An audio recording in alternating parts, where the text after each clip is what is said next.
Well, Destiny folks, ARH hit us with a doozy earlier this week. We have a Holocron update, which includes the new reprint list, changes to the old reprint list, balance of the Force, and on top of it all, it came on April Fool's Day, but it was no joke, my friends. A huge shout out to our channel members for supporting what we do here. If you want to get involved with the channel and the Dice Commando community, please consider joining as a channel member. Remember, these videos are only possible with your support. You can show that support with a like, a subscribe, and by leaving us a comment and sharing your feedback. Community first, and go Commando. Hey there, Star Wars Destiny folks. Welcome back to Dice Commando and the Commando cast, and happy Destiny Friday. So, no delays. There's a lot to talk about here. This is pretty big. There's some big stuff in here. So, let's just go ahead and get right into it. Like I said, a lot to unpack here. So, yes, I am going to be going through the article because there's no possible way I cannot miss something if I don't do that, right? So they do, we talked about this. It was many moons ago at this point. It was well into the fall of 2023, but about how Redemption going away was going to be a big deal because Redemption was the set that really power corrupt the snot out of the game previously and put us on the track that we are today. There was a lot of big cards rotating there, and it was going to be very impactful. And they certainly speak to that, and I 100% agree. So moving down to 35. So remember, Echoes of Destiny, EOD, is the FFG reprint list. That's what we informally call it, but it's formally called Echoes of Destiny, okay? So 35 cards removed from that.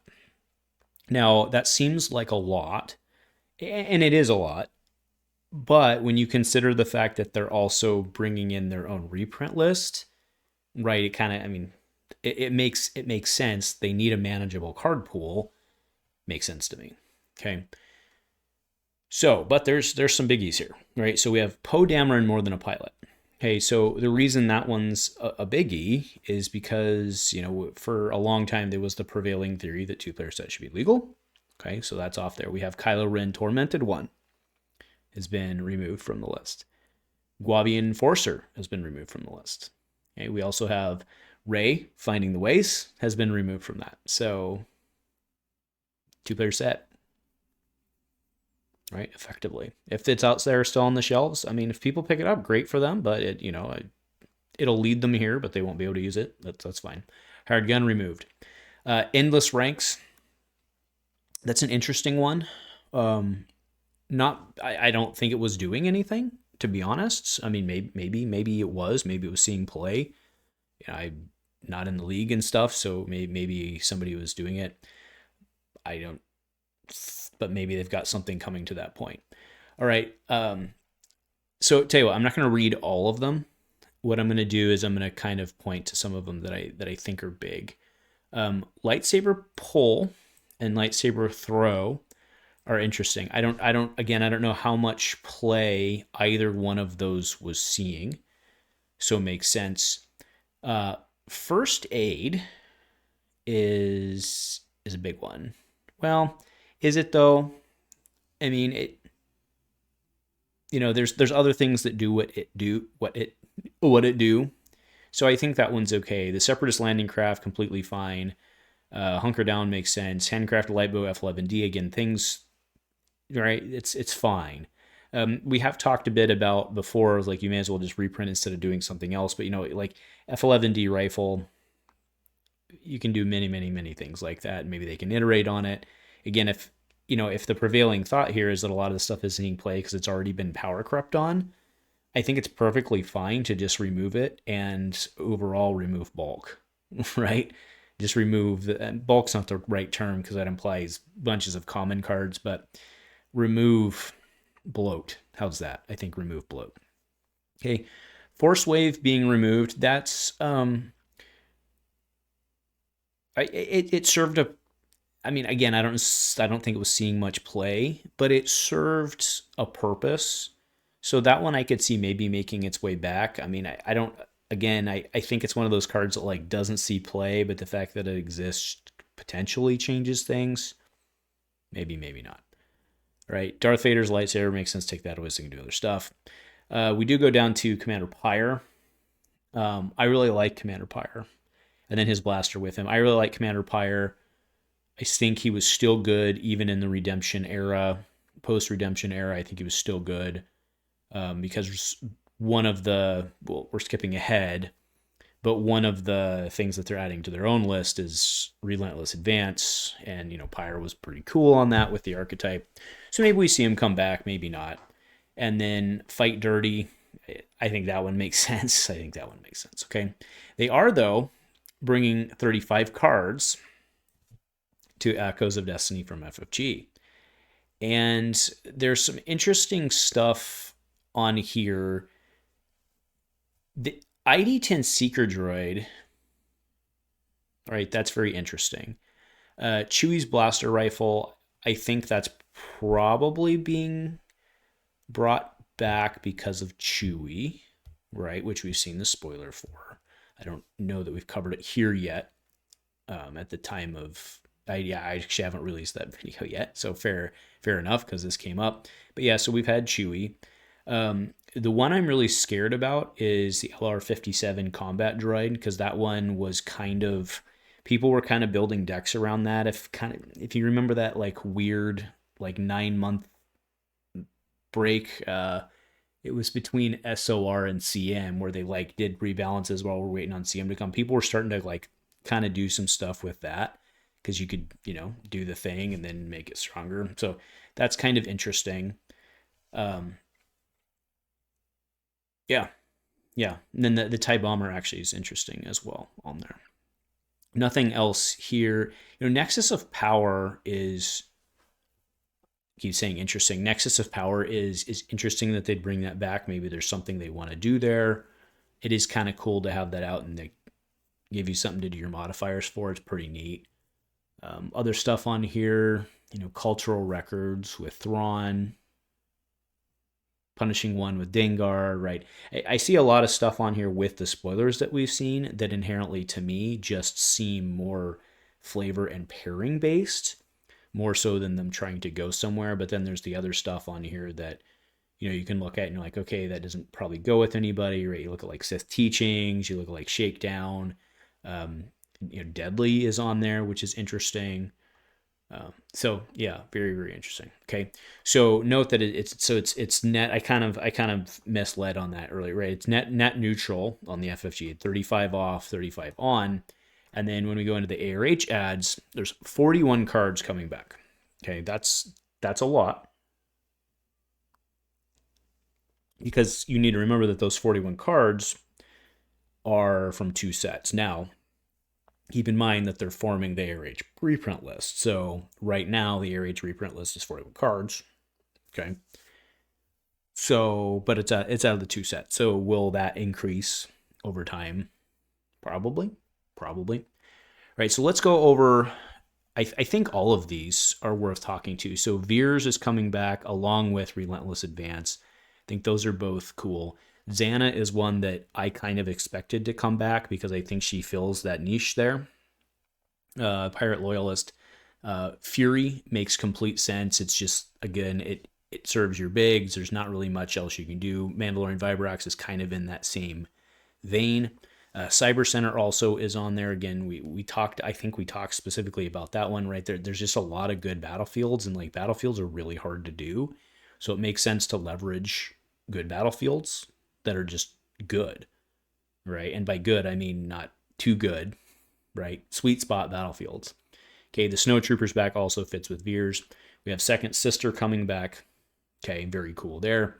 The 501st Assault Team, actually that one surprises me a little bit because we did have some kind of like board spam stuff back in the day, but maybe that's what they're going for. Darth Vader Unrelenting Apprentice, that's cool, right? That's cool. Inquisitorius comes back. I think we specifically spoke to that one. The Pirate Crew Member. Okay, and I'll go ahead and skip ahead on that one. Hondo is back, which is really surprising to me, because there was a lot of like really bad feel bads in the early day about Hondo. So that surprises me. I mean, sure, but it's been balanced and it's been handled. So, we'll see how that lands. I mean, obviously he hasn't been doing a whole lot, again, to my knowledge, but just the member berries of, a lot of people getting really tired of choke way back in the day. That one really surprises me. Okay, so Akbar's back, which I think is really cool. I think it's cool. I think he's cool. I don't think they can do anything better than that. Having the big there, it's his own archetype, right? You've got the X-wing die and stuff. I think it's cool. See what he can do with that. We've got the new capital ships coming out. Maybe that works with him. Maybe it doesn't. I don't know, but it's pretty neat. Okay. The one that I'm really shocked about, even more than Hondo, is Benthic. Really shocked about. Yeah. Because there, the dual asterisk thing, these characters are being reprinted with a balance of the Force. So Benthic is coming in at 12:15 is how I read that. Which yeah, I mean so they must not be worried about him. Dak's coming back, which is fine. Dak was fine, fits in with a lot of stuff. So I mean, those are really surprising to me. Veteran of War will come back, obviously. I mean, assuming with its errata, right, makes sense there. I think you need it for the Akbar deck, but it's not completely crazy, now that it's been quote unquote fixed. You see Leia there at 12:15. Okay, remember she'd come back down. You have Afra, which is pretty neat. I've actually got a spot gloss right up there of Afra that I thought I was never going to see used again, so that's kind of cool. Cal's lightsaber makes sense because we've seen a new Cal. BD1 makes sense. I'm really surprised by Power of the Tribe as well. I thought maybe they were just going to blanket kill on that one, and seems they won it back. Killian lightsaber, I love that coming back. Faltering Allegiances makes sense. And then Black Market Arm, I think also makes sense. Especially with like Hondo, but you also have Black Chrysanthemum, right? So, all right. Yeah. And then, I skipped one. Watching your career with great interest, but I mean, that tracks with tracks. Okay. So the following characters are receiving a balance of Force. We have Iden, right? So that's new Iden. Okay. Darth Momin, it would have probably been helpful if they put again, it's the only one legal in the current format, so that I think it's fine. But they could have clarified with the commas, but that's okay. Momin's at -1/-1, armor 9/11. So usually when you see a 0/1, they've got a plan, or at least they've got a fit for it. We have Reva, and then Embo as well. So I mean that's the list. So I don't know exactly where, Embo's kind of interesting. We've seen a lot of bounty hunters spoiled in the last 2 weeks or so since our last spoiler recap. So that's really interesting. I'm really excited to see where this all fits in. The balance of the Force things, they don't always necessarily have a target for that. Like the Iden one, she may or may not have a target on that. We do have, keep in mind with Iden, right? We've got the new, it's the Night Troopers, which is really, really, really good. I actually have a cast shot about that, which I haven't posted yet. Probably go up next week, unless we get more news. But it's not time sensitive. But that's a really, really, really cool support for troopers, right? I think it's a archetype defining card for troopers, right? It's built. It's not really a build around because you don't start with it, but really good. So I'm curious what everyone thinks the impacts are going to be. Again, when we look at some of the stuff they're bringing, I think some of it just makes sense because we've seen characters being released to releasing some of those. Like, again, Punishing One is the one that comes to mind. That makes sense. Chewie's blaster rifle and all that sort of stuff. I think that probably isn't necessarily for like a specific thing. It's instead just to pair with them and give them options as characters. But man, the ARH ads, some of these, again, you look at like Rallying Cry, makes complete sense.